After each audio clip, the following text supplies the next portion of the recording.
The debate of whether violent video games like Call of Duty can lead to more violent or aggressive behavior has long been debated, but what isn't talked about and studied so much is whether video games can actually benefit your mental health instead. In recent years, there's been a shift from focusing on the negative impacts video games have on us to the positive ones, and today we're going to be looking at the science behind how video games affect our mental health.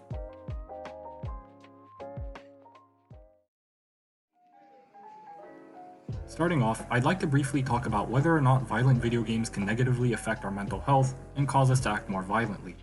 After all, there are countless genres of video games ranging from something peaceful like Animal Crossing to something as violent as, say, God of War. Some people think the violent ones can lead to violent behavior, and certain officials in governments even go as far as to try and ban them, but the science says this simply isn't true. A study titled "Aggressive Video Games Are Not a Risk Factor for Mental Health Problems in Youth," a longitudinal study, concludes, well, exactly as the title suggests.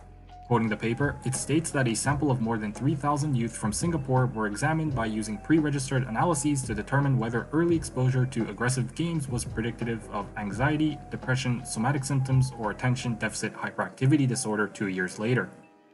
Analyses suggested that exposure to AVGs, aggressive video games, is not a risk factor for later mental health symptoms. Another paper titled "Video Games and Youth Violence: A Prospective Analysis in Adolescents" concludes something similar, stating that neither video game violence exposure nor television violence exposure are prospective predictors of serious acts of youth aggression or violence. Finally, just to top it all off, the American Psychological Association made a statement last year stating that there isn't enough evidence to support a link between violent video games and violent behavior. So, now that we've covered that, let's move on to how video games can actually benefit our mental health. A paper titled "Video Games and Their Impact on Teens' Mental Health" states that there is more and more evidence that video games are beneficial to us both socially and emotionally.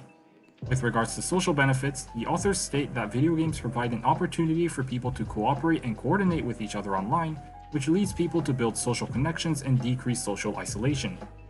A study showed that people who played pro-social video games such as Super Mario Sunshine and Chibi Robo were more likely to engage in cooperative and helpful behavior with others in real life.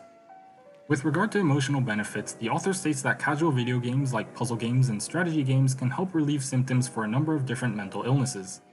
First of all, a study found that playing these casual video games 30 minutes per day 3 times per week over a 1-month period resulted in significant declines in depressive symptoms and had a stronger effect than that of antidepressant medication. The participants in this study also reported significant declines in feelings of tension, anxiety, and anger, in addition to the declines in feelings of depression after just 20 minutes of gameplay.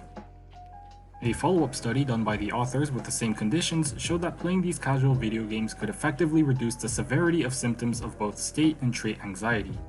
It is thought that these simple casual video games can serve as a distraction from the stresses of real life and allow us to focus on and think about the gameplay rather than all the stress-inducing stuff we think about normally in our daily lives. Studies have also shown that playing casual video games may also be effective at dealing with post-traumatic stress disorder, aka PTSD. A study was done where some participants played 10 minutes of Tetris after they were shown a short traumatic film with scenes of injury and death such as car accidents and drowning. Compared to participants who did not play Tetris after the viewing of the film, the study found that playing Tetris reduced the number of unwanted involuntary flashbacks during 7 days after they watched the short film. Like many other things that are good for us, moderation is key, and too much of something good can have the opposite effect and be bad for us. Although occasionally gaming online and interacting with other people can increase social interactions and decrease social isolation, spending too much time online may in turn harm your in-real-life friendships and social interactions. Also, one last note that's more of a personal opinion than scientific data. These studies generally used very simple games like Tetris or referenced MMORPGs or co-op games. Certain games can have a very toxic online environment or can be extremely difficult to complete, and can and most likely will chip away at your sanity. If you're struggling with mental illnesses and looking for a video game to play, it's probably best to stay away from something like, League of Legends or Call of Duty. There are a lot more studies and data out there on the positive effects that video games have on your mental health, and I highly recommend you go and do more research for yourselves. I, however, wanted to keep the video short and just cover a few of them, and the links to those that I used will be in the description below.